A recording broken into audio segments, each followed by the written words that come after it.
So ఈ వీడియోలో నేను నాన్చాక్ ఎక్కడ ప్రాక్టీస్ చేయొద్దో చెప్తానన్నమాట.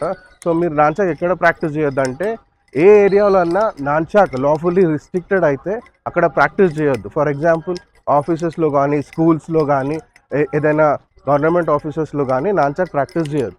ఇంకోటి ఏంటంటే, చిన్నపిల్లల దగ్గర, పెట్స్ దగ్గర నాన్చాక్ ప్రాక్టీస్ చేయొద్దు. ఒకవేళ మీ రూమ్ సైజ్ చిన్నగా ఉంటే కూడా మీరు నాన్చాక్ ప్రాక్టీస్ చేయొద్దు అనమాట.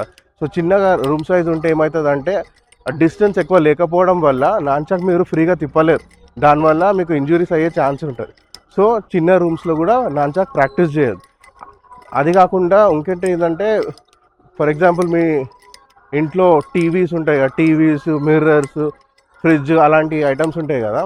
సో అక్కడ కూడా మీరు నాన్చాక్ ప్రాక్టీస్ చేయొద్దు అనమాట. ఒకవేళ ప్రాక్టీస్ చేస్తే ఫోమ్ నాన్చాక్ యూజ్ చేయండి. స్టీల్ కానీ, వుడెన్ కానీ మీరు యూజ్ చేయొద్దు అనమాట. సో దానివల్ల ఏమవుతుందంటే ఇంజురీస్ అయ్యే ఛాన్సెస్ ఉంటాయి, మళ్ళీ ఆబ్జెక్ట్స్ కూడా డ్యామేజ్ అయ్యే ఛాన్సెస్ ఉంటాయి అన్నమాట. సో మంచి ప్లేసెస్లో ప్రాక్టీస్ చేయండి. పార్క్స్లో కానీ, మీ హోమ్లో టెర్రస్ మీద కానీ, ఒక ఓపెన్ ప్లేసెస్లో ఎవరైతే పబ్లిక్ ఎక్కడ లేరు కదా, సో అక్కడ మీరు ప్రాక్టీస్ చేయండి, సేఫ్గా ప్రాక్టీస్ చేయండి.